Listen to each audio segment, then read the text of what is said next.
The following contest is scheduled for one fall, with a 60-minute time limit.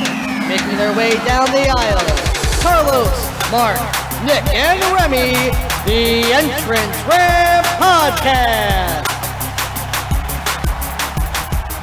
Hello, and welcome to another episode of the Entrance Ramp Podcast. I am your host, Nick Vega, alongside my co-host, Carlos Rodriguez. Hey, man. Mark Lindsay. Hello, everybody. And Remy. It's a me. This is a this is a rapid fire rundown of this week's events in wrestling. This week we will start with Monday Night Raw. Gentlemen, we will start with Randy Orton laying out Matt Hardy. It seems as though Matt Hardy's being written off of Raw or WWE programming in general. Do we think he's ending up in AEW? Mark? Absolutely. Dark Order has it written all over it. I think March 1st is rapidly approaching. I don't like the way they did it, if it is that way. But then, of course, there are worse ways to go out than a beatdown from Randy Orton, who's a future Hall of Famer. So, apologies. Apologies. I was actually pulling up the. I was trying to see the video I sent you guys last night, but with the, I don't know if you guys got a chance to see it. We were all having nights of debauchery, so. It was kind of late too, so no. I sent a video of Matt Hardy. Is from his is it Free to Delete or whatever the name of his YouTube page is, but it was like him talking about how Randy Orton assassinated his character, and as like literally assassinated the like Hardy Boys version of Matt Hardy, and then he started talking in his old Woken / what was the name of it before? I don't know why. In Impact. Broken. Thank you. Wow. Why can I not think of that Broken Matt Hardy speech pattern again and thanking Randy or whatever his real name is? He actually called him by his real name. Randall. No. Is it Randall? He called him something. I thought it was like Randall Jeff. Keith Orton. Keith. That's what he called him. Brother Keith. Right? Yeah. He's like Brother Keith. He's like thank you. And then that's how it ended. It was like 3 minutes on YouTube. You guys can check it out on his YouTube page. And I thought it was interesting. I don't know. I got the impression that he was done with WWE and using how they character assassinated him as like a leverage. but is it character assassination when you're taken out by Randy Orton? If he was taken out by, I don't know, insert jobber here, then that would have been different. But Randy Orton. They had to delay the time to get to Edge. Yeah. They needed to stretch that storyline. Now we're hearing that it could possibly be Jeff Hardy stepping in next to fill some time. I had no problem with that, especially since, God, Matt Hardy has how many millions of YouTube followers? Yeah, he just hit like platinum status. Or it's not like in 2020 when people 1.4. know what's that? 1.4. 1.4. Okay, so it's not like in 2020 when people know that this is a work. They know that Matt Hardy is out of contract on March 1st. It's not 1995 anymore. They know, or they have an idea of where it's going, and I think it's going to end up in AEW as a Dark Order, whatever the word is. Leader?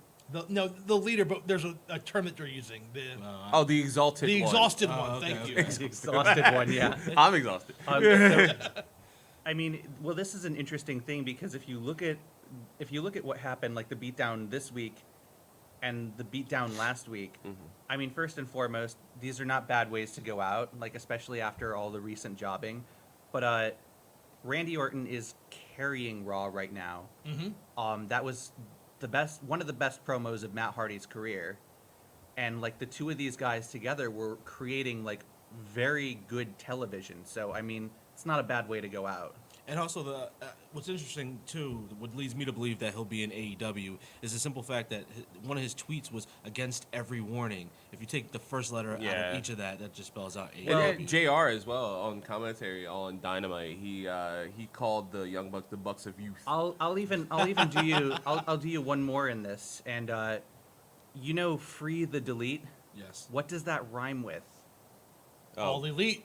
Be the Oh, elite. okay, there you go. Word for word, it rhymes. So, I mean, he's throwing down breadcrumbs. He could land anywhere, but, there's a lot of evidence. He has a lot of friends. Well, he had that one promo where he said, I have the power, bringing up the NWA, to be elite, bringing up AEW. And, he touched upon that very delicately. But I think AEW has to be where he ends up.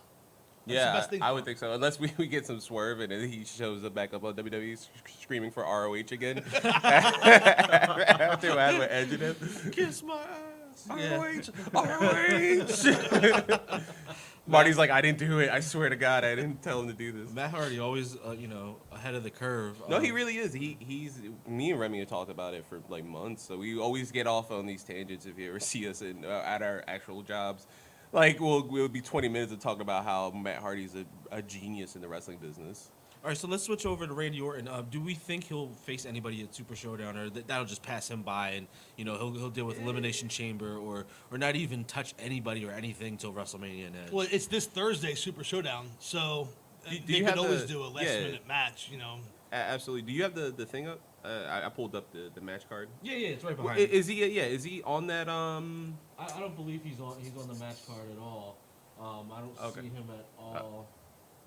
On the match card. Okay, because there's that weird there's that weird match, right, where like there's a bunch of people for a cup. Yeah, I didn't see that listed on there. That's the one with AJ Styles, Andrade, Bobby Lashley, Eric Rowan. Rusev. I thought for some reason he was in that match, but yeah. I mean, he could easily be added to it, but I just wanted your thoughts real quick on it. Yes, no. I'm assuming no. No. I'm surprising I thought you think he would want the payday. But well, that's what I say, because he's always about the payday. They were like, how do you feel about going to Saudi Arabia? Whoever signs my checks, I'm going. Yeah, he's a wrestling genius in that way. Consistent professional, as always.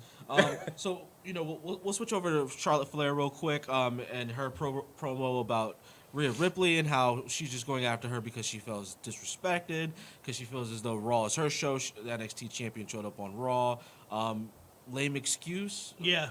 Yeah, it's a lame excuse for a match that we don't need a lame excuse for. Right. Yeah. The build would have been interesting that Charlotte could say, "Hey, look, I've ruled. I started at NXT, ruled NXT, went to SmackDown, went to Raw, dominated everywhere I went. I want to come back to NXT." Could have been that simple, there you go, and fans would have bought it. Well, it was kind of like that, but she twisted it at the end and said basically the only reason she's going back to it is because she feels disrespected by the champion on her show. So I guess that's a small lazy booking. Yeah, I think that I'm sure it'll clean up once we get closer to WrestleMania. But that specifically, it's like I'm going to compare it similar to what we talked about last week with Kofi, with the Kofi Mania thing. It was like there's so many gauntlet matches. Like this is ridiculous. It started to muddy the waters on what's going on to this amazing thing. And like we have the amazing result that is Kofi winning the title at WrestleMania. But I think with Charlotte, it's this build up. It's like there's going to be like weird missteps in how many months we have going there. Well, that brings me to a brand new question. Do we feel as though there's too much time between the Royal Rumble and WrestleMania now, that there's just so many programs that are being run that don't even need to be ran? Yeah, I think so. Because Super Showdown is the thing that muddies the waters for it. Yeah, because it's like a house show. Yeah, it's a house show disguised as a pay-per-view. Yeah.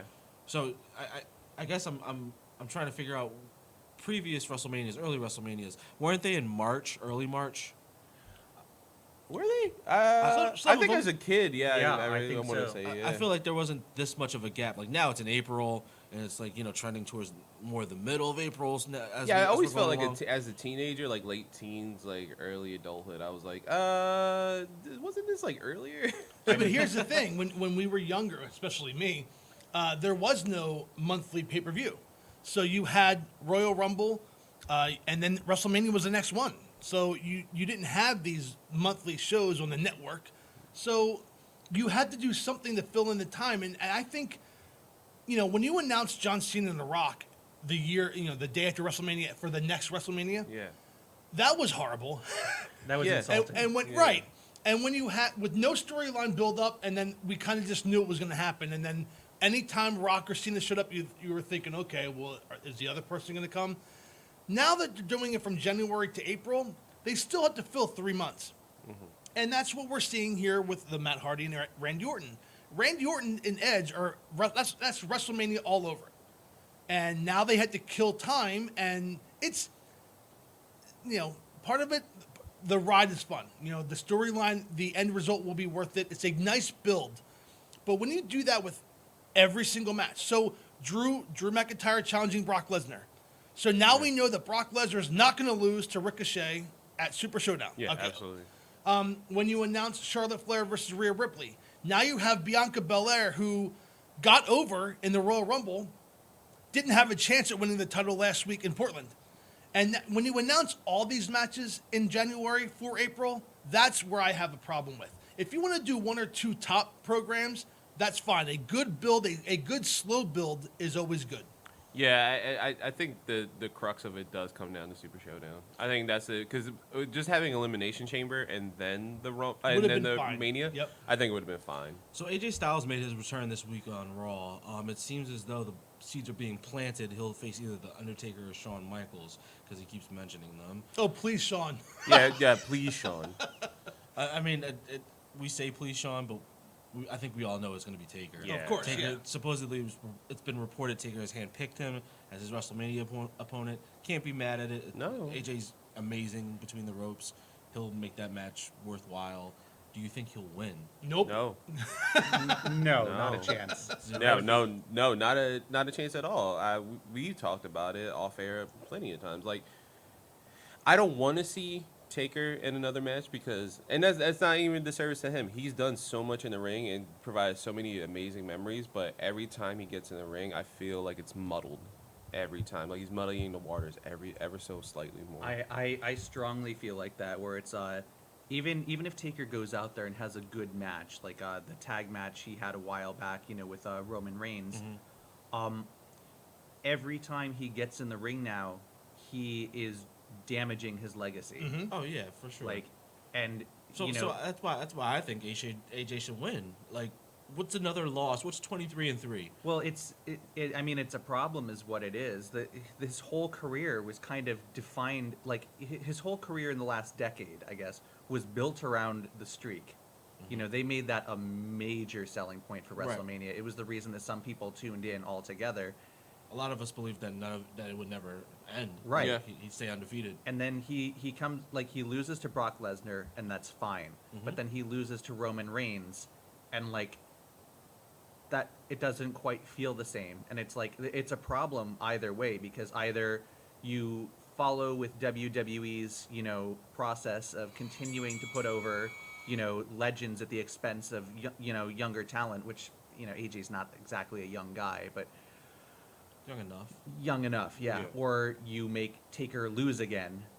Well, I mean, just to wrap this up, I thought after that match with Roman, it was over because he put the boots on the stage, he put the hat down. It felt like a good time to call it quits. Maybe one more match, way down the line, only with Sting. That would be the only one I would ever be okay with. And now it seems like we're gonna get an AJ Undertaker match. Now, That no one asked for. Now, just random fantasy booking thinking. What if we get like a swerve? We get Sting versus Taker at WrestleMania, not at Super Showdown because obviously it's Thursday, and then we get Shawn Michaels versus AJ. I'm all about that. That Shawn can sign still me go. up. It's crazy. Sign me up, but will WWE pull the trigger? Nope. No, unfortunately not. I think it's gonna be Taker and So we'll move on to AEW, All Elite Wrestling. It seemed like the best action-packed show this week. I'll send it over to my guy Remy.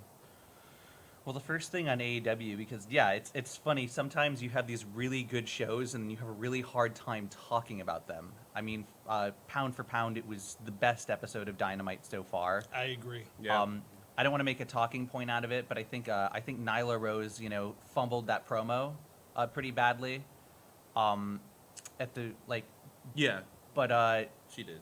I mean, That's fine. she's got time. I found her intimidating in terms of if I was a woman and she was coming down the street and I'm like Riho size, like that bitch will squash me. I mean, yeah, but I'm not exactly threatened by somebody, referring to the audience as a bunch of little bees. Yeah, that was horrible. And I'm the queen bee. Well, okay, well then say bitch. Okay? If AEW's She did. edgier, she did. But if AEW's Yeah. edgier, don't say. Yeah, I agree with Remy. Bees. But I guess moving on beyond that, I'm very happy, with Nyla Rose as somebody who's going to be a full-time champion there every week. And I mean, I guess the question is, with what we've seen and kind of the stare down after that, do you think that the women's division is finally taking off in this promotion? And I guess I'll start with Nick. Yeah, I think it is. I mean, I watched a great TV match between Shauna and Chris Statlander. who's growing on me a lot. Right, a lot. And she seems like the next challenger for Nyla Rose, or Big Swole might be the next challenger in terms of just building up that Statlander Nyla Rose confrontation. I think they'll save that. Yeah, but during that match, we got more further character development from the dentist, Britt Baker. Britt Baker, yeah. Again, she's her shots, her heel turn has been very well done. I was not a fan of it the opening night, but in the weeks after, she's gotten much better. And she was on commentary during that match, and it was funny because how often do you just listen to? You know, I was watching the match, but you were listening to the commentary, and you were like, it almost reminded me of when you remember when Punk was hurt. Oh yeah, and he was on Raw. Commentary. Yeah, yeah, he was so good. Yeah, it continued that character work, and not that she's hurt, but like it's a good character building piece. And you were mentioning it was Tony Khan's idea. Yeah, right? That was a rumor. Right, and not only that, but like Cody, DDP, all these guys are working with her with the promo, and they're giving her bullet points, and she's hitting the bullet points and then filling in the rest. And I think the opening one was a little weak in Miami on the cruise or whatever, but everyone since then, she's been spot on. I can tell you for a fact that her promo, I believe when they were in Austin, Texas, I was sitting next to a huge non-wrestling fan in one of my coworkers. Shout out to Audra from Texas, and it got to the line that said "Chubby Whataburger face," and she popped. Like she was like, "Wait, what did this bitch say?" And I was like, "See, Audra, that's how wrestling works because you just reacted to it." Yeah, and it's impressive. Like she's doing really good, and like that's the good thing about AEW. We've heard that they have these bullet points, and then you fill in the rest. Like you sink or swim in AEW, right? And if you sink, we'll help you swim. And that's how it worked back in the day in WBF, but now they've kind of gone away from that. So yeah, there's rumors that they're going to change that, but I don't know how true that is. So it's funny that you mentioned like kind of the way that they weave things around. What I'm really interested in, and I guess I'll push off one of what my talking points was going to be. The way that they've sort of salvaged storylines or worked them in, through just being very meta, I mean, is next level. Yeah. I mean, really, really, really next level. Like, you look at the way that the Dark Order took that one guy throwing the worst punches in history at Dustin, and they worked it into a storyline. You look at how they had the negative, reaction to Brandy Rhodes' Nightmare Collective, and they took the tweets and they worked it into a therapy session, and they worked that into a storyline, and it's been a very, very, very smart product. I don't know if anyone wants to kind of contribute on that front, how they feel about it. I know recently we talked about like how there's too much programming in AEW, especially with like their online presence, like Being the Elite and their AEW YouTube proper. They had like the Control Center, which is similar to like WCW's back in the day and things like that, especially with Shivani being on there.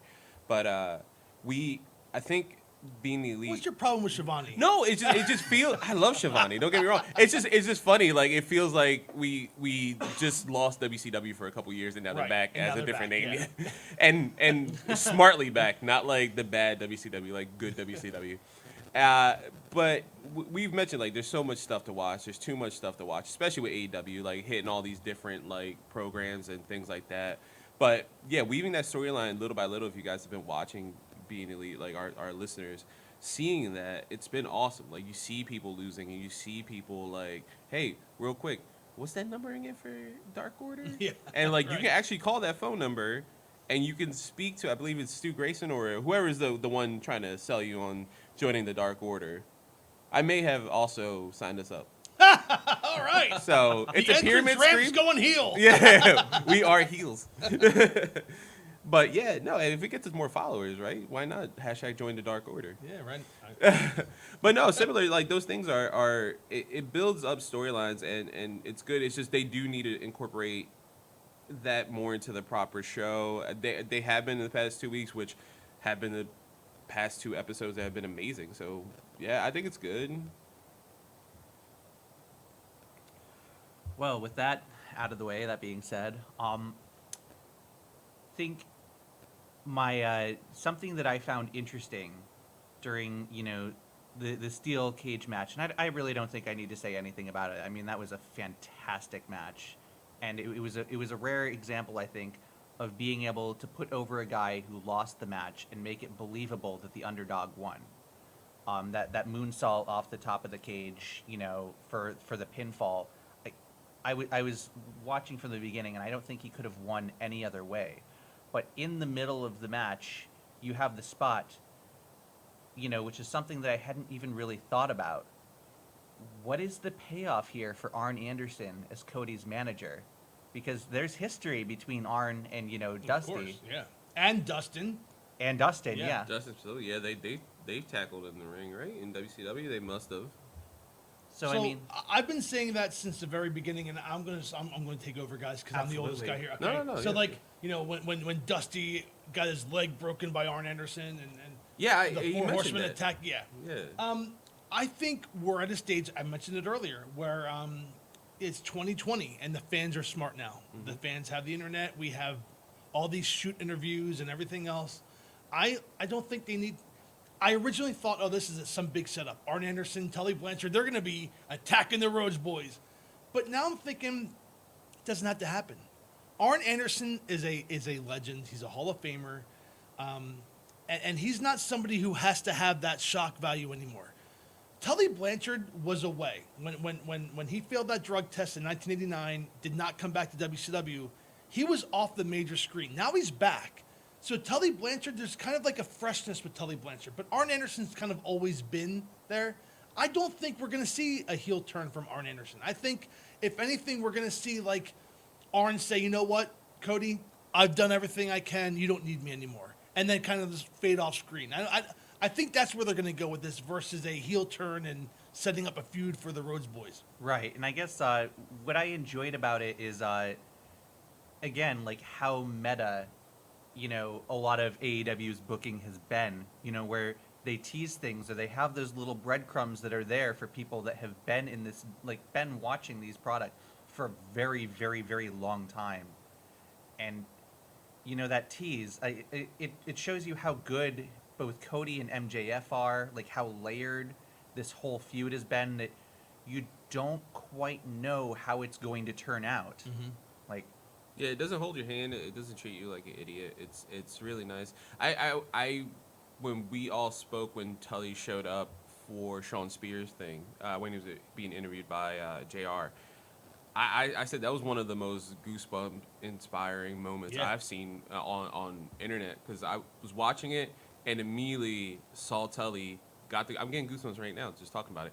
Saw him and immediately thought of everything that has happened in WCW to that family, to everything, and we're like, oh wow. And I could only imagine if my kids were old enough to like see my reaction. Like I'm imagining them older, them next to me, and be like, why are you freaking out, Dad? I'm like, oh, here, let me show you why. Right. Because we have networks and things like that, the internet, to be like, this is why Tully Blanchard's a big deal, especially against Cody Rhodes. Well, and they really haven't followed up with the Tully Blanchard aspect of it, but Yeah. I think they've done well with Cody. And I touched upon this earlier in one of our episodes, and I'll say it again.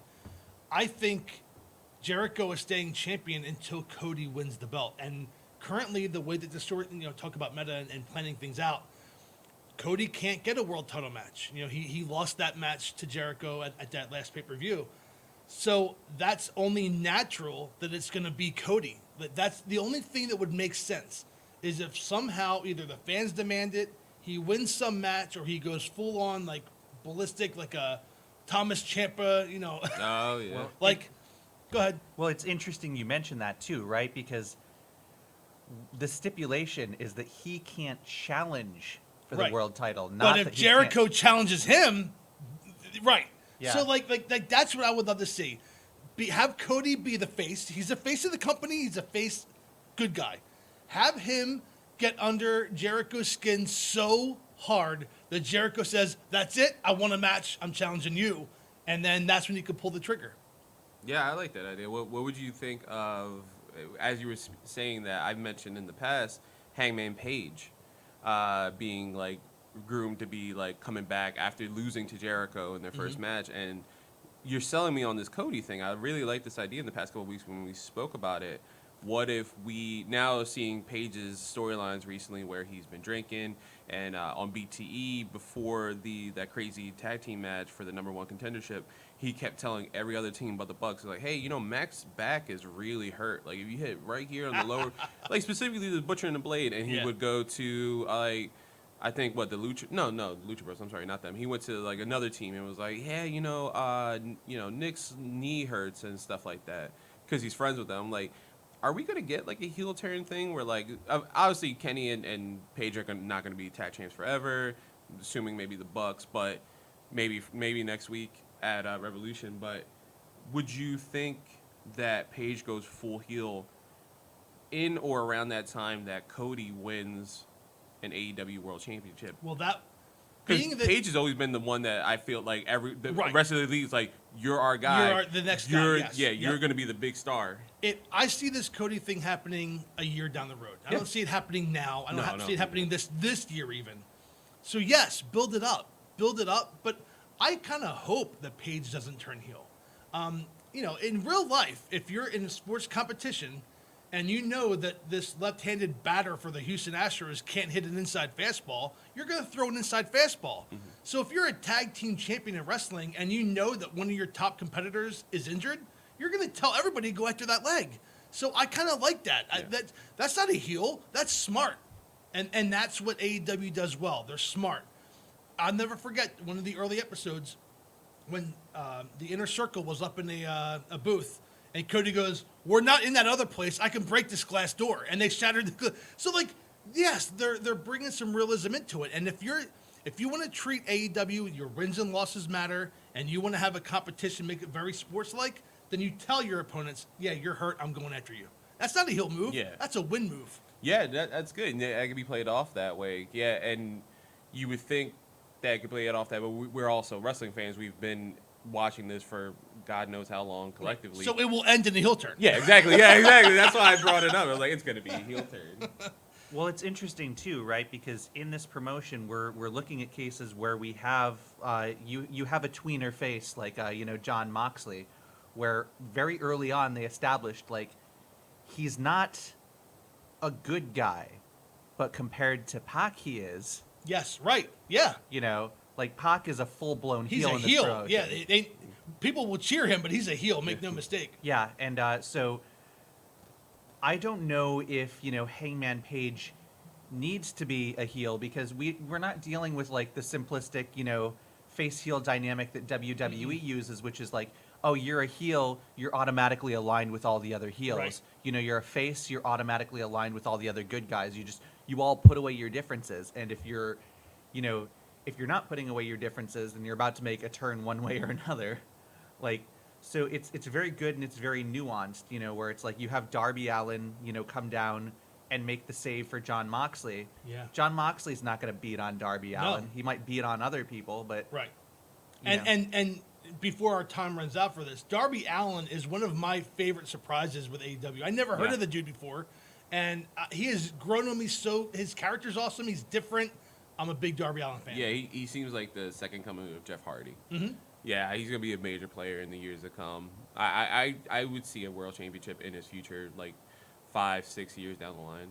Absolutely. Or if they ever create that secondary title, Darby Allin would be a great, television champion or a minor champion. Yeah, I would think so. All right, well, we'll head over to NXT. Well,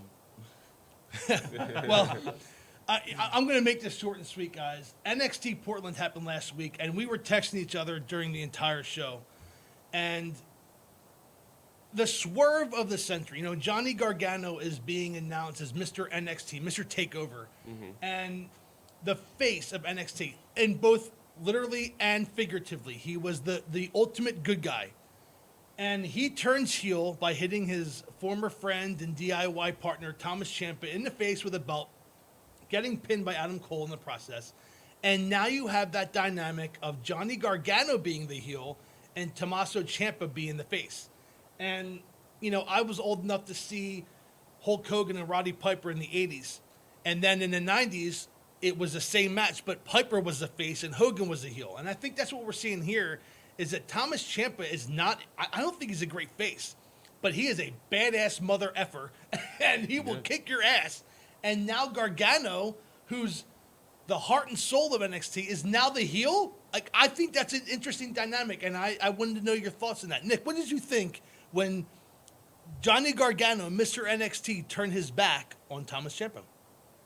Nothing. I didn't think anything because it was, to me, it wasn't a face or heel turn. It was comeuppance. Okay. I don't see why everybody forgot that Tommaso Ciampa ruined Right. this man's life. That's true. For almost He a really year. did. Yeah. That's true. If I'm Johnny Gargano, screw you. I'm gonna screw you out of the title. Like, just because he's fighting Adam Cole doesn't make him a face. It just made him an opportunistic competitor. As you were just saying about, other wrestlers like Hangman Page just coming out of nowhere and doing his own thing, trying to make sure he's a champion. It's the same thing with Gargano. He just lost to Finn Balor, and it just seems like every time now is Johnny Takeover gone, he'll lose a Takeover match, and now Tommaso Ciampa is going to be the world champion again, and everybody loves him. No, screw you. Screw this title. Screw it all. I want to bring up the tights. Now, I know this is a random thing, but Gargano was wearing Carnage-inspired tights, which is just pure chaos, right? If you know Marvel Comics and you know that history, Cletus Cassidy is just pure chaos and the embodiment of that. So Shout out to Woody Harrelson. no, I don't want to talk about that. Nope. No. But no, do you think that that was kind of like our little red herring? Like that he was gonna do something. I was like, oh, Carnage. I remember. It was for you. Yeah. Until you mentioned it was Carnage, I had no idea. Yeah, I think. I had seen the Carnage-inspired tights, and I mean, I wasn't looking at that while he was wrestling Finn Balor because I'm just thinking, Jesus Christ, this is the third match on the card. Yeah, right. Yeah, I know, Anything. man. How awesome is this? Right, Yeah. like, how amazing is this match? It wasn't until you just mentioning that now I was like, wait, yeah. If he's wearing those tights, and in the past when he was heel, he wore the Dark Phoenix inspired tights. And if you just love comics like I do and wrestling, you're like, wait, there's a correlation there. Like every time he's like heel or doing heelish things or kind of going a little crazy, he's wearing like a dark character or evil character in the Marvel universe. Right. Like I said, I don't feel anything. I think it's the right step. Adam Cole continues his reign. Mm-hmm. God, he's so good. Well, you bring a good point because my next question was, typically when something like that happens, we get the quote-unquote explanation. But they didn't go that route this week. They went with Ciampa being the one giving the promo. Very interesting. I mean, look, that match, when it happens, is going to be amazing. I would love to see them go on the big. I want them to get the big stage. I want them on WrestleMania, not Takeover. Well, they'll have Yeah, Tampa. that'd be They'll have Tampa this year. Right. But I mean that might be close to the main event. Would you remember last week when I mentioned that we have the men's title on the main card of WrestleMania alongside the women's NXT title match? Do you think that I was like, hey, we have Blower for some storylines. Do you think that's the main event? Ciampa versus Gargano, no belt, but that history at Takeover Tampa. It could be, but no. I like I said, I still stand pat with the whole idea that the NXT title must be defended on NXT's biggest show. You can't have their biggest show and not have their biggest title. So have the NXT title defended, and then have Ciampa and Gargano at WrestleMania. That would be cool as well. Yeah, either possibly. I have no idea how they'll weave NXT into their future plans for big pay-per-views. Well, I think it's a Survivor Series only deal. I think they're still treating it somewhat as a third developmental. Yeah, well, and then we also got the news that Triple H after Takeover, he does that Q&A thing on Facebook. Yeah. He mentioned that Vince McMahon came up with the idea for Rhea Ripley and Charlotte at WrestleMania. It's his idea, not Triple H's. So it's a little worrying when you hear that. Knowing Vince's track record with stuff is like, well, is Charlotte about to go over? And that's not necessarily a bad thing. It could be an amazing match. It's just when it's NXT's not in Triple H's hand or like 205 Live, it worries me. The way that I feel kind of frequently about Vince McMahon is a lot of the way that I feel about Vince Russo. Oh, okay. Well, which is that, I mean, the problem with Vince McMahon is that he has absolute veto power over things in WWE. It's that he has absolute control. It's that on a whim, he can shake things up, he can tear them down, he can just end storylines because he doesn't feel, like they're working. He can call an audible and change the show. I mean, this is constantly a problem with people writing for this promotion, is that he changes things, sometimes minutes before the show airs. Yeah. And you have to try to keep up. I think Vince McMahon is an exceptional ideas guy, like Vince Russo. If you have somebody else to tell him, no, don't do this. No, this isn't going to work. This is a problem. That's a problem.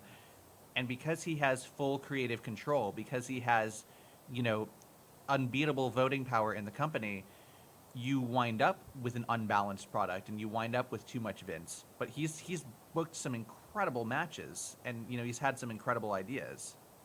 Well, tying up my subject here with the NXT, one thing I was really happy with was announcing matches in advance. This past week, we got to see Velveteen Dream return against Roderick Strong. They delivered a great match that ended with the Undisputed Era beating down Velveteen Dream and questioning whether Velveteen Dream was going to be the next top contender to Adam Cole's championship. They also announced a female steel cage match for 2 weeks down the road between Dakota Kai and Tegan Nox. Which I think is very interesting because now you're building up 2 weeks worth of storylines. It's fresh enough in people's minds that they can actually announce it, promote it, have people tune. I mean, who doesn't want to see two women in a cage? I mean, count me in. But I'm liking the long-term storylines that we give AEW so much credit for. NXT is doing the same thing. Yeah, that's really, just to put a pin on everything, that's really why this Wednesday Night Warfare, to quote Brian Zane, Wrestling with Regret, is the most interesting thing we have right now. Like, that's what we're really watching is when people are like, it's WWE versus AEW. No, it's AEW versus NXT. And I think that's why I think Cody specifically is. I don't know if they have that blood with Triple H. I'm sure there was at the time when he left, and now it's starting to build like a mutual respect, especially now Cody in his position within AEW. I think this is the more fun to watch, is them two going at each other. It feels like tit for tat. Let's see, what are you doing? Oh, you know what? We're not, and they're not even really paying attention to each other. In the sense that, like, oh, you did this last week, we're going to try to do something similar. It's like, no, we're going to just put the best show we can every week, and it's going to show. I'm sure, just to wrap all this up too, I'm sure a small part of Triple H is jealous of Cody Rhodes because Cody's younger and he has his own promotion, something Triple H had to, fight tooth and nail to get NXT. Marry into, you mean? Well, I mean, I was talking NXT specifically, but yes, marry into, and he's the greatest political wrestler ever. He plays the game of politics better than anybody ever. But Cody Rhodes, in my opinion, is a bigger babyface than Triple H ever was, and has his own company where he can do whatever he wants, as opposed to where, even though Triple H can pretty much do whatever he wants, it's still Vince's company, as we were just speaking. Mean, how many matches are you going to see with Triple H where he genuinely, legitimately fights as a babyface, as an underdog, and you see that he's going to have to do something incredibly desperate, like backflip off the top of a steel cage to win a match? Triple H has, like, Never. with all respect to Hunter, like, has not put himself on the line the way that Cody has in that match. No. But we'll move over to Friday Night SmackDown. Carlos. This is the best birthday gift I've gotten in my life. No, this is the worst. This is the worst. And I'll mention it why. We had another recap of the damn dog food. Yet again. That is 4 weeks in a row. Yeah. And that's not even counting before our podcast started. Yeah, this felt like especially worse because it was my birthday.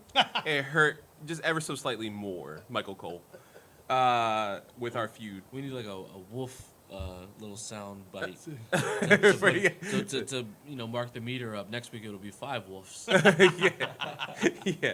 But yeah, we had some like the end of the show seemed better than the beginning. I wanted to highlight. I would hope so. Yeah, I know, right?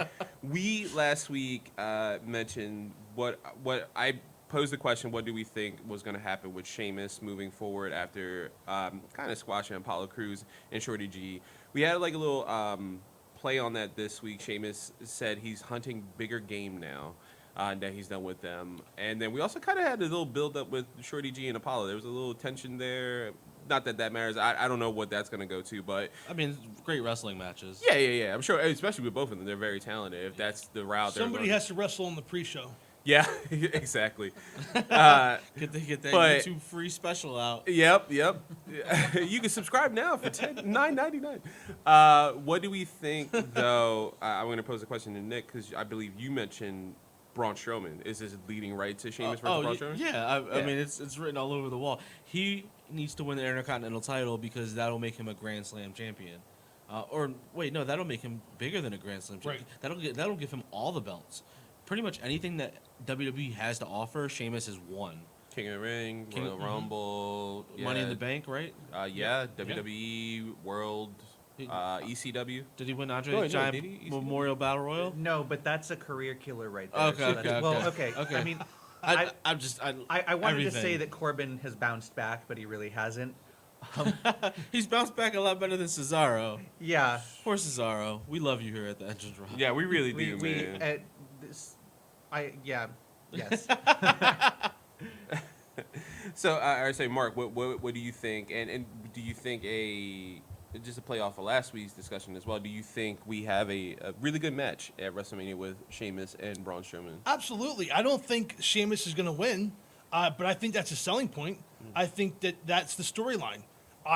This is the only title I haven't won. I want to win it. But you don't, maybe eventually you have Sheamus do that. But I think when you're trying to build up Braun Strowman and you're rebuilding Braun Strowman, keep in mind this guy would have been a legitimate world champion 2 years ago if the creative didn't ruin his character. They're building him back up slowly but surely. He's finally at a pace where we believe him as a top contender again. You can't pull his legs from under him. You can't sweep his legs now. I can see them sweeping his legs, but just from the simple fact, who did Braun Strowman face this week? Him and Elias faced Shinsuke and Cesaro Yeah. with Sami Zayn. He was in my head because he hit him with the keyboard. Jesus, God. But Sheamus, all he needs to do is jump in that fold. It's 4-on-1. I don't care how tall you are or how strong you are. 4 dudes on one can beat you up, take the title. He goes on a rampage, after Elimination Chamber, because I'm assuming that's probably where it would, transition. And then you give Strowman his WrestleMania moment, steamroll through those dudes. I have a weird feeling that it's going to be like a weird handicap match at Elimination Chamber, and then we finally build the Sheamus. Like, maybe Sheamus comes out at the end of that match. Just because WWE is notorious for giving their talent that, that title, like for him to specifically go on the bump and say, hey, listen, I need to win the Intercontinental title so I can be this, all-around champion, they'll give him that accolade, take it straight off him, and then Strowman will be strapped to a rocket towards SummerSlam. I can see that happening. I don't know. You have to be careful nowadays because, yes, 50-50 booking, I could see that happening. I don't know. I wouldn't take another chance. Braun Strowman has lost too many matches. He had that disastrous heel turn. How long has Sheamus been back? Well, no, a couple months, right? If that. So that's what I'm saying. It's only been 2 months or so. They want to keep him, competitive. They're not just going to feed him to Strowman, and then say Strowman wins at Elimination Chamber with the belt on the line. Then what? Well, then you have him join the group with Cesaro, Shinsuke, and you have the 4-on-1 beatdown, like I said. Yeah. Towards Mania? I don't know, towards Mania, maybe SummerSlam. I think SummerSlam would work. Well, that's what I'm saying. Who would Strowman's opponent be after Elimination Chamber? All right, Nick, fine. Book the damn program, all right? I'm just saying, I'm a big Sheamus fan, and I would love to see him win the Intercontinental title. I just don't know if you want to do that at the risk of Braun Strowman.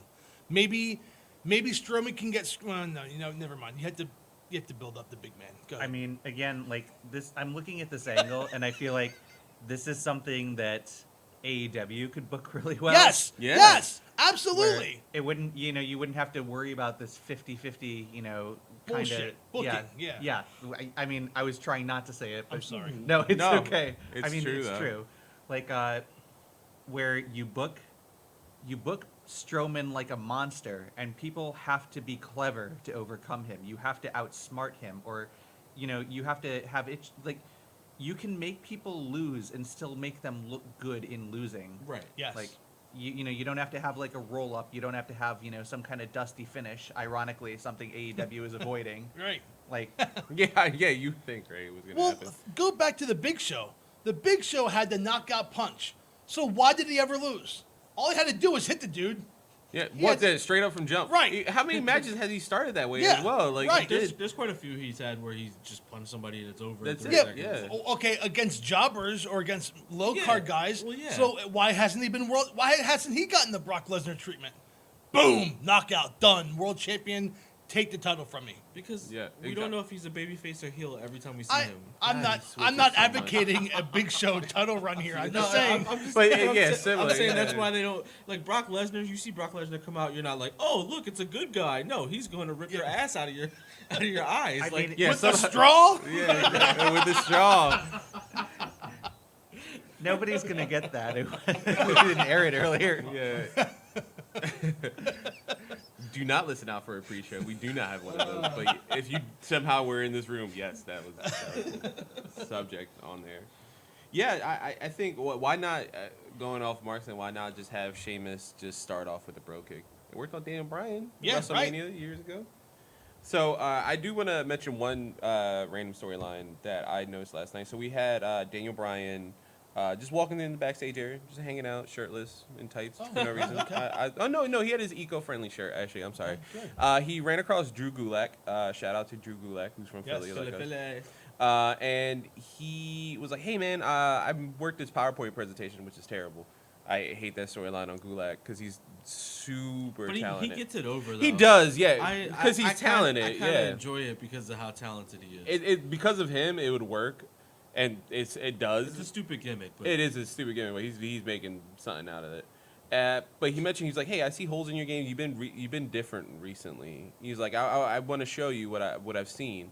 And he's like, "Wow, fine. You want to show me?" He was like, "Yeah." He's like, "I noticed, especially with Heath Slater." And Heath Slater freaked out on him, like, you scared my kids, and like my kids were yelling at me, and only I could yell at my kids, and all this. Like, it was a good like little comedy moment. But I like that Daniel Bryan was like, "Fine, tell him what's wrong with me, and we'll see in the ring. How about we have a match next? You want a rematch? Let's do it right now." And so we had that match later on that night, and Gulak was on commentary, which he was actually really good on commentary, similar to I.E. Punk when he was injured. But it kept character work for Gulak on TV, and he was mentioning, he's like, "Look, he's doing this, he's doing that." And I don't know if you guys heard, and I think a month ago, Daniel Bryan had an interview on some website where he was like, "Who would you like to work with?" And he mentioned Drew Gulak by name. Do you think this is building to a? You think Daniel Bryan is building into this match? If anyone, it's not like Bruce Pritchard's being like, "Oh, Gulak, how about we work something like this?" I think it's Daniel Bryan like, "Hey, Bruce, I want to work with Drew Gulak, figure it out, or how about we do something like this similar?" I mean, Daniel Bryan is at the point where everyone that he steps into the ring with, he puts over by association. Mm-hmm. Yeah, even in loss, because like we had Heath Slater on TV, right? Yeah, like right, that, absolutely. That's over in that general sense. Now we have a possible, probably one. It's probably, if it goes down in my head the way I'm thinking, one of the best technical matches in SmackDown history between Drew Gulak and Daniel Bryan. Well, let me ask you this. Quick question. I'm sorry, Nick, if I cut you off. no. Drew Gulak, great wrestler. Drew Gulak, manager. Ooh, yeah. I mean, Yeah, possibly. he's awesome on the mic. Yeah. He's a great promo. Never at a loss for words. I kind of see him as like he was great on commentary. almost like a Bobby Heenan type, like where he's smart, he's clever, and he's witty. Yeah. Yeah, I mean, he could go over in any capacity. He can go on the ring. He can go on the mic. I think Daniel Bryan, extending that olive branch to bring him in is just another example of veterans in WWE seeing that, we need new blood to come in and start taking over. This guy just can't be a jobber. Like, I understand the Braun Strowman thing. Braun Strowman runs through a lot of people, so Yeah. you could just chalk that up however you want to chalk it up. But if they have a series of matches, I don't think it'll go to WrestleMania or anything like that. But if they have like a series of SmackDown matches, I'm a huge fan of those best of 7 series. Who was it? Cesaro and Sheamus. That's yeah. how we got the bar. Yeah. So I mean, can you imagine a tag team with Gulak and Daniel Bryan? They would wrestle circles around people. Yeah. Dude, I goosebumps. You just mentioned that, goosebumps, because they're so good technically. I would love to see that. Like imagine an eco-friendly slideshow.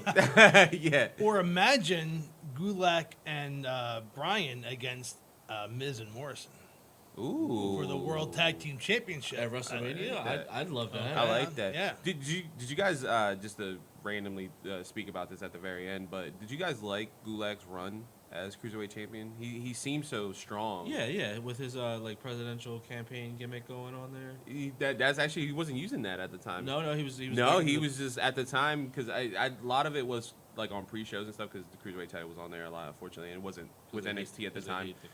He's the Yeah. anti-cruiserweight, right? Yeah, exactly. Yeah, no jumping and stuff. But it stopped being promo work and started being in-ring work, and he was just a monster. That sounds like Dean Malenko. He felt more like Dean Malenko. It was awesome. It was really cool. If you guys have a chance, you should watch those matches. Like, Shout out to Dean Malenko. I just saw a clip of him when he was being seduced by Lita. Oh, And he got jumped by the Hardy Many Boys. men were seduced by Lita. Yeah. Can't blame CM him. Punk. And so now, everybody, we're going to go over this week. We're going to do our predictions for Super Showdown. Yay. Enter the, booing queue. Boo. But we must. So we're going to start off with the New Day versus the Miz. Versus the Miz and Morrison. Gentlemen, what are your predictions? We'll start with Remy. Remy, who do you think will take this match? I got to give this one to Miz and Morrison. I don't know why you would bring this team together and Not capitalized? just not capitalize on it. I don't think New Day needs the win. I think they can always pick it up later. So I've got to give it to Miz and Morrison. Carlos? I agree. I give it to Miz and Morrison, and then maybe build some kind of triple threat tag team match at WrestleMania with them and the Usos. I would, and then in my head, Miz and Morrison win that WrestleMania match as well. Mark? I don't know. All four of us probably can't be on the same page, but I'm going to say Miz and Morrison. I mean, we could definitely be on the same page. We can, but then we're cruising was- for a bruising with an O for if New Day retains. Well, then that's the entrance ramp will select Miz and Morrison to win this match. So I think Stone Cold Lock. Oh, shout out to Boomer. Yeah. It seems as though they have the second match being the WWE Championship, which will be Brock Lesnar versus Ricochet. Well, Brock has to fly home. Yeah. He's the only one that's not Right. leaving together in solidarity. Brock Lesnar don't give a shit about you. Yeah. He don't give a shit about your kids. Hey Vince, can I go on first? 10 minutes. Yep, there you go. He might make room on his plane for a couple people. Yeah, he did last time, yeah. Well, it was Cain Velasquez, right? He was like, "Yeah, come on, man, let's go." I was like, "Oh, you guys buried a hatchet. That's so sweet." So I think is this another Stone Cold Lock by the entrance ramp? I Yeah, believe it's so. Lesnar. Yeah, On it's a- Lesnar. Oh yeah, no, Lesnar. Definitely. Yeah. Do you think it's gonna be a good match? I mean, we're not watching it, but you think it's gonna be a good match? Yeah, I think it will be. I mean, again, Ricochet gets over just by being in the ring, Yeah. so it's fine. Yeah. He's got that in-ring charisma. On the mic, not so much. But, So you're asking who's going to win, and I think we all know that Brock Lesnar is going to win. right, so that's What I would like to see, Yeah. why not pull the trigger? Have Ricochet, everything we just talked about with Braun Strowman and how you can put over big talent about sneaky attack, roll up from behind. Mm-hmm. Have Ricochet do that to Brock. And then what does Brock Lesnar do best? He's a beast. Don't even wait a week. Monday night, Yep. Raw. You beat me on Thursday. I want my match. Paul Heyman. He wants his rematch now. 30-second squash match. Brock retains or regains. Yeah. And It happened to Kofi. Like, why not just do it? To I could Ricochet? see. Look, I could see it happening. It won't. It's like No, a it won't. 1%, but I could see it happening. All right, so in my brain, just randomly, Yeah. going off the Gargano topic about tights, right? Ricochet's been wearing Nightwing stuff. What if he switches Batman characters? Wears Red Hood, Right. comes out with the crowbar, hits him. It's a- with Joker the style. Before the match Yeah, starts. exactly. There you go. Okay.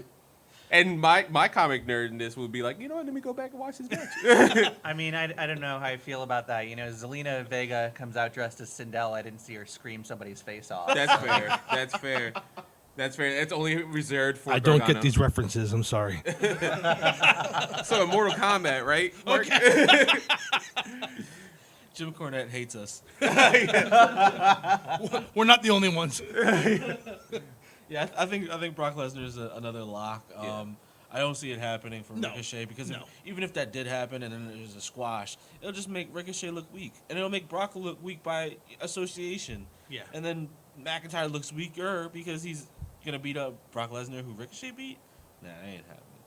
So we're gonna go over to Roman Reigns and King Corbin for the 37th billion Dog 40 food! time. I swear to God. But this time it's in a steel cage, so it definitely should be over, right? It It's in the has. kennel. It has. Well, you know this. It's like, oh, What's that? Jesus. Who's that? That was Fuck Dustin you. Rhodes and yeah. and Big Boss Man. No. And the cat- Black Top. I forget who it was. Oh God. Who? No, it was a Big Boss Man and now Snow, right? Or No. Big Show. What? No. Dog We're- food. It we're was all- was Al We're Snow. all fucking wrong. Hold on. No, the dog kennel match was Al Snow and Big Boss I Man. think you're right because then. Because Big Boss Man ate his dog Pepper. Yeah. Good. And again, these were gems from the Attitude Era. The best. Vince Russo. Yes. Yeah. Clearly, Now Jim Cornette likes us again. Yeah, exactly. We want him back. So I'm gonna say this might be controversial here, but I think that steel cage matches tend to favor heels at times. If you want to keep this going another week or 2 weeks or God knows how long, I wish it would stop. We have elimination chamber though. Yeah, I mean, I think King Corbin wins this one. Yeah. Okay. I mean, it wouldn't. All right. Yeah, I understand. It wouldn't be. If we knew what the outline for elimination chamber was, I think it'd be easier to think about. But since we don't know what's going to happen, I'm assuming Roman Reigns wins. This is the end of that storyline. Roman doesn't necessarily need to be at the Elimination Chamber pay-per-view unless he's in that Elimination Chamber match to win a #1 contendership like it's been rumored. Apparently in the Philadelphia area, since we do have Elimination Chamber at the Wells Fargo Center, there have been ads during SmackDown stating that he's part of that Elimination Chamber match. I'm not sure who the other entrants are, but that's touted as the main event so far. So yeah, I would have Roman win here, and then continue on. Yeah, I can see Corbin just moving on, maybe to Strowman for WrestleMania, just because it seems as though they want to keep him in the high upper mid card. I don't hate the guy. He's just been booked weird, Corbin. I think it's them two as the same thing with Kevin Owens and Rollins. a lot of holdover. It's just a lot of the same old Mhm. in just different formats. But yeah, I see Roman Reigns winning this. I don't know if they're doing the stipulation where you can exit the cage, which I don't like. I think it should just be pinfall or submission. So it'll be a spear through the cage then, like they did with Brock Lesnar, right? Please God. See, this is why I think that Corbin could win. Yeah. Okay. Well, I'm going to go with Roman Reigns, and we'll just call it at that. All right. So 3 Romans, 1 Corbin. Fair enough. Remy's gonna win. And so we'll go over to Bray Wyatt, the Fiend, versus Goldberg. Any chance Goldberg wins this match? Just because Vince is Vince. So many people online seem so. I've seen it in the kind of wrestling community on Facebook. What up? I've seen that. Like I've seen people being like, "Oh, Goldberg's winning automatically." I was like, "Really?" Like, no. It has to be the Fiend, right? And I think Goldberg's doing something nice and let himself get. First of all, he gets a paycheck, a giant paycheck. Giant paycheck. Yeah, and then at the same time, he gets to put a younger talent over. He'll fly on Brock Lesnar's flight home. Yeah, they are actually. They are like really good friends. It's really cool. I mean, I agree. I don't like. I believe that Bray Wyatt is going to win. I believe that Bray Wyatt has to win. Yeah. Yeah, he has to. Yeah. Absolutely must. Goldberg put over the younger talent. Yeah. 5-minute match, not If, even. if Goldberg puts over the younger talent, I am totally okay with Goldberg wrestling 10 more times. Yeah. And he doesn't have to be 0-10. He can win some matches. Yeah. But I think when you have Daniel Bryan hitting Braun Strowman with a strap 20 times, and then Bray Wyatt puts on the mandible claw and goes down, then you need to have Goldberg hit the jackhammer and then Bray Wyatt stand right back up and hit that mandible claw. Yeah, on commentary last night, he wasn't afraid of the Fiend. Like the Fiend came out, did his normal shenanigans, and then he hit him with a spear, and then Cole and Graves were like kind of selling up the. He's like, oh, he's hurt. He's actually hurt for the first time. Like the Fiend's actually down, and he's like holding it in his stomach. But I in my head, I'm seeing it as like he's just playing with him. Yeah. Like, he's just playing possum for Thursday. For sure. I could see him eating maybe 2 spears and then getting up. I thought it was good character work too, randomly, just to mention about last night. Goldberg just not being afraid of the Fiend. Yeah, I think he no. played to his strength. Like he's like, I'm Goldberg. Yeah, Why would yeah. I be afraid of you? Yeah, no, I'm cool with that. Like, Yeah. he's not afraid. That totally lives up to his character. Mhm. But yeah, I don't see him. I don't see Bray Wyatt losing this matchup. No. At all. It doesn't make sense in terms of storyline. It's just WWE scares me when it comes to these matches. I mean, like how he's been booked in the past. That's the only thing that scares me. He's booked strong as a Fiend. I think they've learned their lesson. I hope so. Especially because he can't go for longer than 5 or 10 minutes. I think they learned their lesson, but here's another thing to factor in here is that it's Saudi Arabia. And maybe the Prince wants a big title match. So, again, I'm going to put this with the Ricochet and Lesnar match. I don't see it happening. I don't see Goldberg winning the match. And I will go on record saying I think the Fiend's going to retain. Okay. But if Goldberg did win it, I can't say I would be 100% shocked. Yeah, I wouldn't be shocked either. That's fair. Yeah. So we're all that's the other block. For Yeah, it seems as though most of these matches on the card are going to be locks for the most part, except for the New Day, Miz and Morrison, which we think, well, it's kind of a lock, but on the other end of the spectrum of not retaining the title. Yeah, that's true. So we have the first ever gauntlet match for the Twaik trophy? 2 week. 2 week, I would say. Yeah. 2-8, yeah. Okay. Yeah. Is that Arabian? I don't know, but for most of this card, I'll be to sleep. So we have AJ Styles. Wait, at work? You were at work? Never mind. Don't listen, anybody. Way to wreck yourself out. It seems as though we have AJ Styles versus Andrade, Bobby Lashley, Eric Rowan, R-Truth, and Rusev. Gentlemen, who would you pick out of these gentlemen to win this match?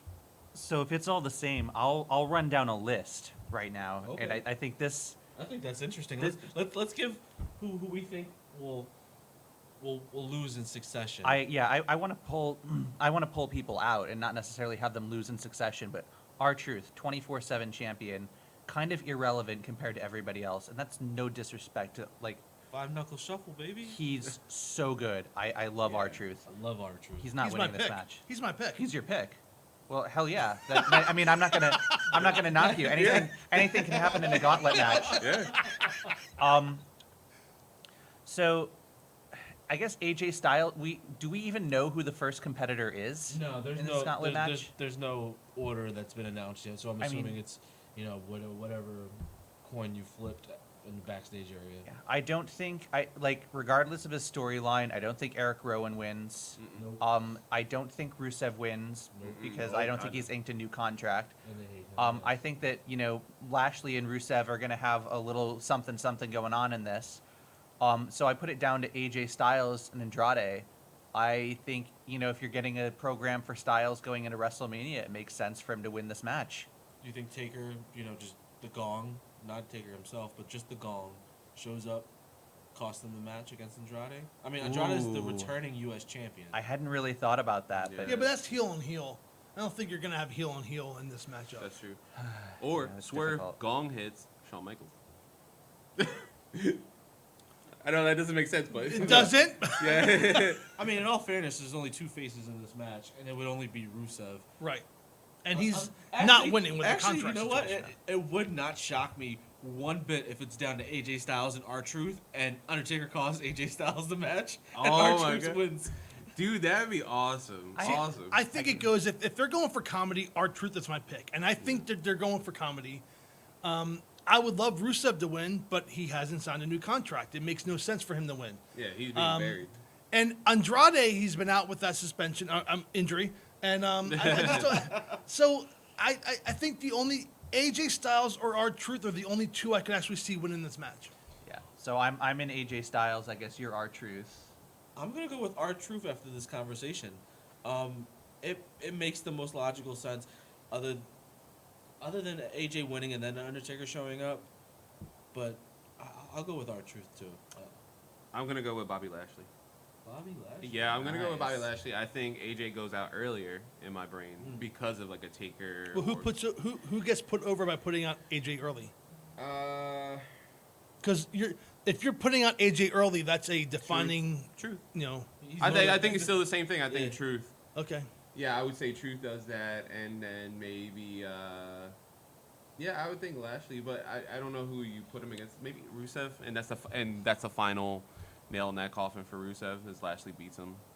Yeah, maybe. I could totally see R-Truth and AJ starting the match and then immediately having the Undertaker cost him because they don't want AJ to take any unnecessary bumps towards WrestleMania. That's yeah, clever. especially after his shoulder injury. They're just Yeah. like, you know what? Go out there for 5 seconds, take the pen, don't even take the move, just hit the ground.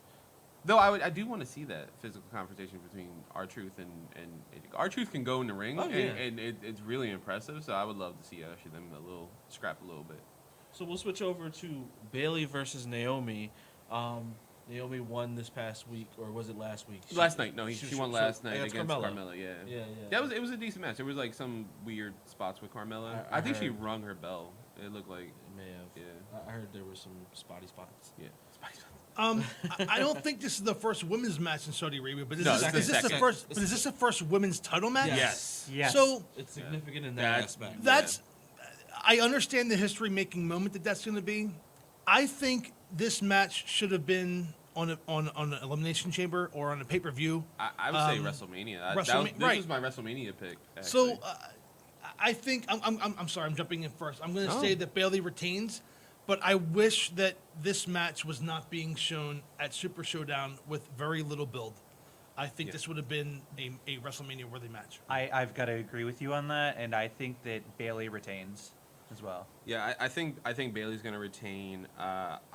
When Naomi came back at the leading up to the Rumble and all that, I on the show I mentioned I was like, oh, this is building to WrestleMania.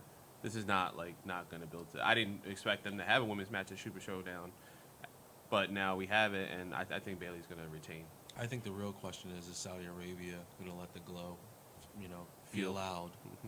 Are they That's a good point. Are they going to feel the glow, or are they just going to, I think they'll withhold it. Do you I think think any they will weird too. moves? Huh? Because her one of her finishes is the rear window, Yeah, the right? butt. Or, the butt hit. Yeah, Yeah, it might be something like a scissor kick if they, allow her to put Yeah. towards the finish. I think we have more prep time for this match, so this is a random thing I'm really excited about is what their outfits are going to be, since they have to Right. they have to be more like Yeah, they had to Yeah. wear T-shirts over their. yeah, because that was starting to get last minute with Right, them. right, Like, They right. got like a couple days notice for that match. That's why that. I they mean, had I the think T-shirts. it'll still be head to toe regardless. And Yeah, similar to Alexa and Sasha when they went at where was that match?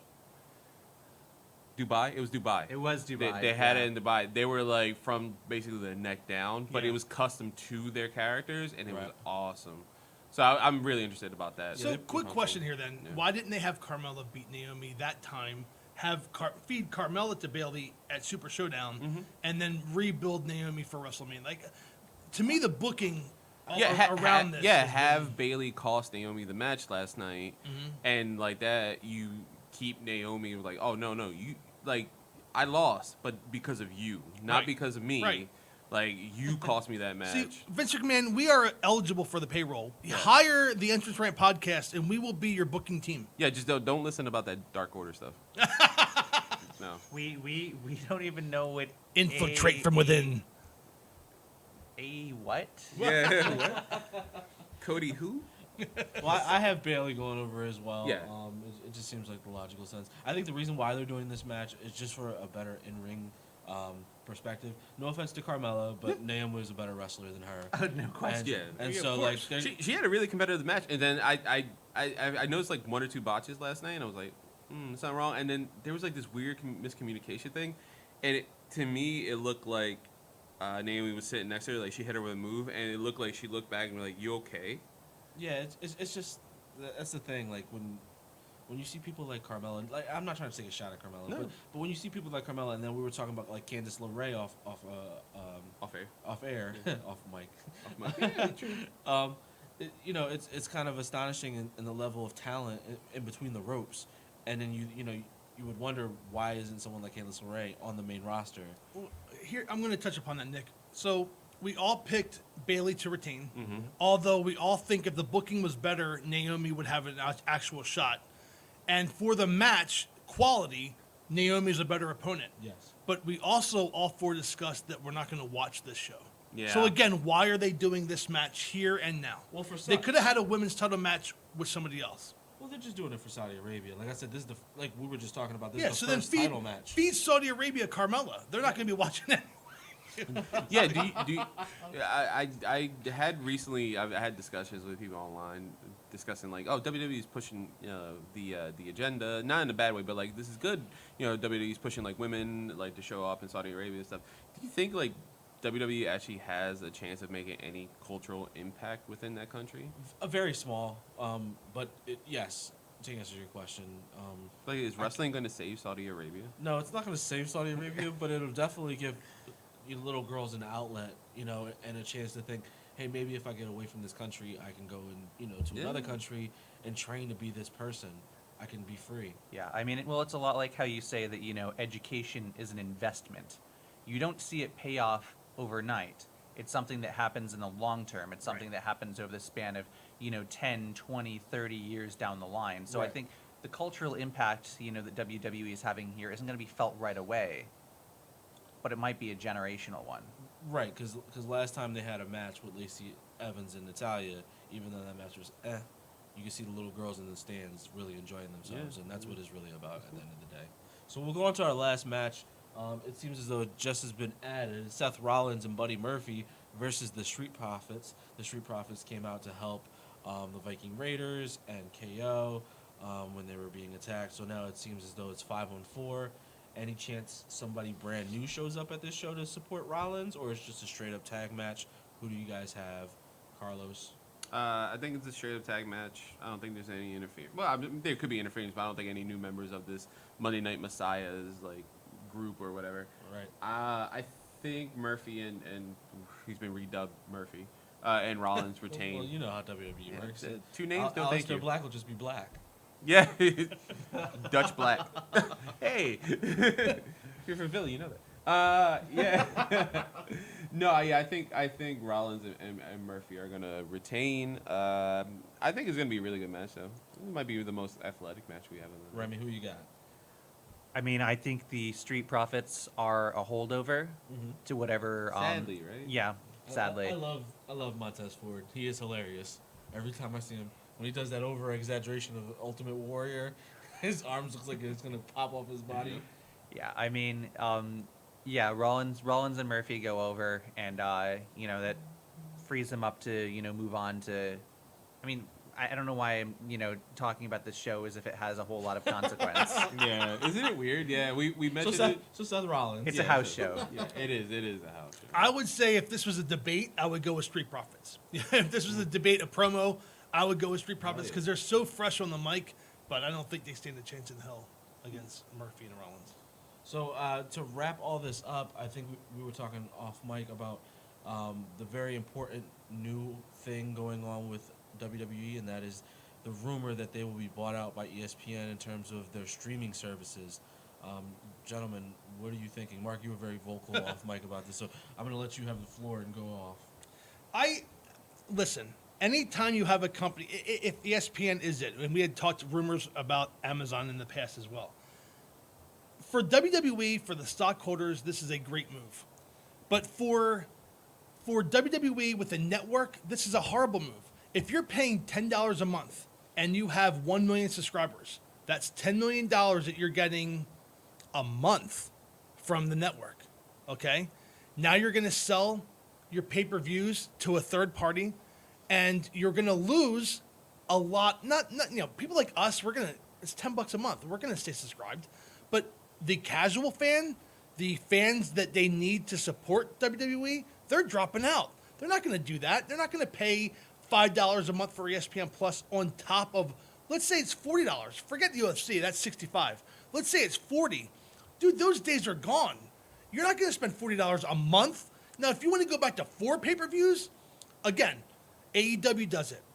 They have 4 pay-per-views a year. They have the weekly TV show now. If you want to have the network carry Elimination Chamber and TLC and Extreme Rules, but you save the big four for pay-per-view, that is a fair move. That's okay. You're keeping content on the network. Yeah. But if they do this monthly pay-per-view jazz where you have 4 weeks to build up a storyline and they're not getting people to pay $10 a month for it, how are you going to expect anybody to spend more? So I'm very split. I'm very passionate, as you can tell. If they're going to do WrestleMania, Royal Rumble, Survivor Series, and SummerSlam, go for it. Yep. We can get a bunch of friends together, chip in $10. There you go. But if you're going to be doing every monthly pay-per-view, that is a horrible, horrible mistake in my book. I agree. I don't think WWE cares because at the end of the day, they're getting the money up front. So they know they're going to take a hit on viewership. Yeah, but what money? From if ESPN. They're getting the money up front, but they're not going to be getting the so ESPN's going to get the $65 a month for the show. Well, they'll probably take the vast majority of that. That's how that trade would work. The WWE would be like, hey, listen, we'll give you our streaming rights, but it's $600 million. Well, yeah, UFC got a lot apparently. Yeah. I don't know if there's any reported numbers, but the rumor was that like ESPN, Disney, and all like offered them a crap load of money up front, and then that's where like we'll be your because now they can show partner. their Friday night fights, and they can show their contender series or whatever, the Ultimate Fighter and all that. They can package that however they want under the ESPN Plus branch. I don't like it either. I like the format that is currently going, but. I mean, to kind of, agree with Mark on this, I don't really deal in rumors and speculation, so, I mean, who knows, right?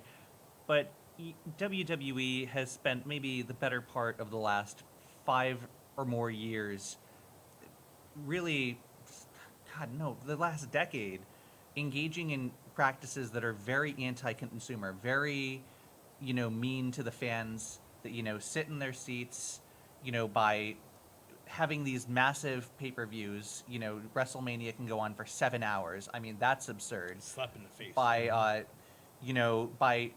refusing to acknowledge the fans in attendance, and how they feel about things, by